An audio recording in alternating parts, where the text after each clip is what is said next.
ஹே case, இன்றைக்கி நம்ம எங்கே இருக்கோம்னா வந்து மதுரை ஜங்ஷன். ஸோ மதுரையிலேருந்து சென்னை போகிறோம். பட் ஆனால் இந்த ட்ரெயின் பார்த்திங்கன்னா வந்து சண்டிகர் எக்ஸ்பிரஸ் மதுரை டு சண்டிகர் வரைக்கும் போகுது. ஸோ இந்த ட்ரெயினில் வந்து சம்பவம் நடந்துச்சு. இப்போது நான் அதை வந்து வீடியோ எண்டில் வந்து சொல்கிறேன். மறுபடி பார்த்திங்கன்னா இது வந்து ஒரு பெரிய லாங்கஸ்ட் ட்ரெயின். ஆல்சோ அது வந்து ஒரு லாங்கஸ்ட் ரூட் சண்டிகர் வரைக்கும் வந்து போகும். ஸோ மதுரையிலேருந்து 11:35க்கு வந்து ஸ்டார்ட் பண்ணால் சென்னை வந்து ஒரு மார்னிங் 9-10 அந்த மாதிரி ரீச் ஆகும். ஆக்சுவலி அதுவுமே பெரம்பூர் தான், சென்ட்ரல் கிடையாது. ஸோ நீங்கள் பெரம்பூரே வந்து இறங்கணும். பெரம்பூரில் ஒரு 5 minutes இருக்கும். அதுக்கப்புறம் வந்து சண்டிகர் வரைக்கும் வந்து இந்த ட்ரெயின் போகுது. ஸோ இதில் நிறைய மிக்ஸ் ஆஃப் கோச்சஸ் இருக்குது. ஸோ இன்க்ளூடிங் அந்த உங்களுக்கு அந்த A1 கோச், அந்த கப்புள்ஸுக்கெலாம் இருக்கும்ல, கூபே அப்படின்னு சொல்லுவாங்க அது. அதுக்கப்புறம் வந்து நிறைய எக்கனாமிக் கோச்சஸ், ஏசி, ஸ்லீப்பர், அதே மாதிரி அன்ரிசர்வ்ட் கோச்சஸும் இருக்குது. ஸோ ஊரில் கொஞ்சம் க்ரௌடு வந்து இந்த ட்ரெயினில் கம்மியாக இருக்கும். ஸோ அதே மாதிரி டிக்கெட் கிடைக்கிற பாசிபிலிட்டியும் வந்து கொஞ்சம் அதிகம். ஏன்னா இந்த ட்ரெயின் வந்து லேட்டாக கிளம்பி ரொம்ப லேட்டாகவே வந்து ரீச் ஆகுது. ஸோ ஆஃபீஸ் போகிறவங்களுக்குலாம் வந்து இது ரொம்ப ஒரு ஆப்டான ட்ரெயினாக இருக்காது. ஸோ அதனாலே நிறைய பேர் வந்து ப்ரிஃபர் பண்ண மாட்டாங்க. ஸோ இந்த ட்ரெயின் பார்த்திங்கன்னா வந்து மதுரையில் வந்து ஒரு 11:35 வந்து எடுக்கிறாங்கன்னா, ஸோ இது வந்து உங்களுக்கு நாக்பூர், ஸோ ஃபஸ்ட்டு அந்த ஆந்திரா பார்டர் எல்லாமே வந்து க்ராஸ் பண்ணிக்கிறோம். ஸோ அதுக்கப்புறம் பார்த்திங்கன்னா வந்து நாக்பூர் வந்து எங்கன்னா உங்களுக்கு அந்த மும்பை பக்கத்தில் இருக்கு இல்லையா. ஸோ இன்கேஸ் உங்களுக்கு மும்பை வந்து ட்ரெயின் கிடைக்கலன்னா இந்த மாதிரி நாக்பூர் போயிட்டு அதுக்கப்புறம் அங்கேருந்து கூட நீங்கள் மாறி போய்க்கலாம். ஸோ அது கொஞ்சம் பக்கம்தான். ஸோ அதுக்கப்புறம் நாக்பூர், அதுக்கப்புறம் டெல்லி ரீச் ஆகும். டெல்லிக்கு அப்புறம் வந்து உங்களுக்கு டேரெக்டாக வந்து சண்டிகர். ஸோ சண்டிகர் முன்னாடி வந்து அம்பலா காண்ட் அப்படின்னு சொல்லி ஒரு ஜங்ஷன் இருக்கும் இல்லையா. ஸோ அது வந்து யூஸ்வலாக வந்து இதுக்கு இந்த இப்போ ஹிமாலயன் ட்ரிக்கெல்லாம் போகிறீங்கன்னா வந்து எனக்கு தெரிஞ்சு அம்பலா காண்டில் வந்து இறங்கிடலாம். ஸோ அங்கேருந்து வந்து உங்களுக்கு மணாலிக்கு வந்து பஸ்ஸு வந்து கொஞ்சம் ஜேர்னி ஹவர்ஸ் வந்து கம்மி. ஸோ அதனால் வந்து சில பேர் வந்து உங்களுக்கு அந்த அம்பலா காண்ட் ஜங்ஷனில் தான் வந்து ஏறுவாங்க மணாலிக்கு. ஸோ அதர்வைஸ் நீங்கள் டெல்லி போய் கூட வந்து மணாலிக்கு வந்து பஸ் வந்து நீங்கள் இது பண்ணிக்கலாம். ஸோ அந்த மாதிரி ஒரு ஆப்ஷன்ஸ் வந்து இருக்கும். ஸோ இப்போ அந்த சம்பவத்தை பற்றி பார்க்கலாம். ஸோ இதுக்கு முன்னாடி எங்கேயுமே எனக்கு இந்த மாதிரி நடந்ததில்லை. உங்களுக்கு இந்த மாதிரி நடந்திருக்குன்னா கமெண்ட் பண்ணுங்கள். அப்புறம் இங்கே பார்த்தீங்கன்னா இது S7 கோச்சு. எங்கள் கோச் வந்து பார்த்திங்கன்னா S10. ஸோ S10 கோச்சை வந்து இப்போ நம்ம வந்து தேடி போயிட்டுருக்கோம். பார்ப்போம்.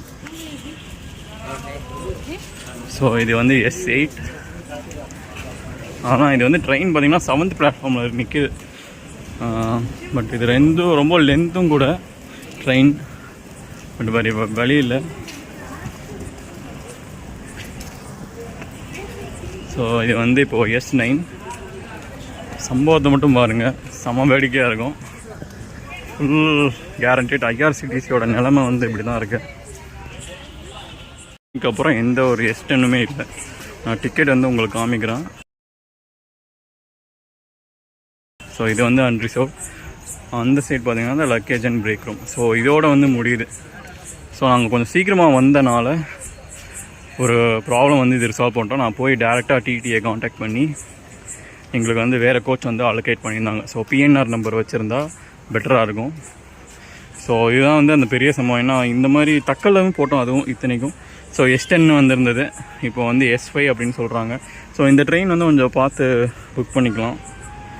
இந்த மாதிரி கொஞ்சம் குளறுபடி வந்து நடக்குது இந்த ட்ரெயினில். மற்றபடி ரெஸ்ட் ரூம்லாம் எனக்கு தெரிஞ்ச ஓரளவுக்கு ஓகேன்னு சொல்லலாம். ஈவன் மிரர்லாம் வந்து ரொம்ப க்ளீனாக வந்து வச்சுருந்தாங்க. அதர்வைஸ் வந்து யூஸ்வல் அந்த ரெஸ்ட் ரூம் க்ளீன்லெஸ் தான் வந்து இருந்தது. ஸோ இப்போ சென்னை வரைக்கும் நீங்கள் ட்ராவல் பண்ணுறீங்க, அட்லீஸ்ட் அந்த ஆந்திரா வரைக்கும் கூட ஓரளவுக்கு நல்லாயிருக்கும். பட் அதுக்கப்புறம் அந்த நார்த்தில் நாக்பூர் அங்கெல்லாம் ரீச் ஆனதுக்கப்புறம் பார்த்திங்கன்னா வந்து சொல்ல முடியாது. ஸோ அப்படியே வந்து அந்த இது வந்து சேஞ்ச் ஆகிடும் உங்களுக்கு. ஸோ அதனால் வந்து சென்னை வரைக்கும் ட்ராவல் பண்ணுறப்போ வந்து நீங்கள் ஸ்லீப்பர்லேயே வந்து புக் பண்ணிக்கலாம், ஒன்றும் ப்ராப்ளம் இருக்காது. மற்றபடி அந்த கோச்சு க்ளீன்லினஸ் கூட வந்து ஓரளவுக்கு நீட்டாக தான் இருந்தது. ஸோ அதுவுமே வந்து கம்ப்ளைண்ட் எதுவுமே இல்லை. ஸோ அது எல்லாமே வந்து உங்களுக்கு சென்னை வரைக்கும், சென்னை அந்த ஆந்திரா பார்டர் கிராஸ் பண்ணுற வரைக்கும் ஓகே. ஸோ அதர்வைஸ் நீங்கள் எனக்கு தெரிஞ்சு எப்போயுமே வந்து பெஸ்ட்டு 3rd AC புக் பண்ணுறது தான். இப்போ ஆனால் 3rd ACயில் கூட வந்து நிறைய பேர் வந்துடுறதா வந்து நிறைய வீடியோலாம் வருது. ஸோ பெட்டர் எனக்கு தெரிஞ்சு உங்களுக்கு அந்த ஃப்ளைட்டில் போகிறது தான் பெட்டர்னு நினைக்கிறேன். ஏன்னா வந்து ரொம்ப கொஞ்சம் அன்கம்ஃபர்டபுளாக இருக்கும். ஸோ நிறைய பேர் வந்து 3rd ACயில் வந்து ஸ்பெசிஃபிக்கலி இந்த லேடிஸ்லாம் வந்து இப்போ நம்ம போயிட்டு போகிறோம்னா வந்து ஸோ அப்போல்லாம் வந்து சேஃப்டி கொஞ்சம் பார்த்துக்கணும். ஸோ மற்றபடி சென்னை எல்லாமே கரெக்ட் டைம் ரீச் ஆகிடுச்சு. ஸோ அதில் எதுவும் டிலேலாம் இல்லை. ஐ திங்க் 9:10க்கு வந்து ரீச் ஆச்சுன்னு நினைக்கிறேன். ஸோ அது எக்ஸ்பெக்டட் டைம் தான். So yeah, that's it guys. So thanks for watching. Please subscribe.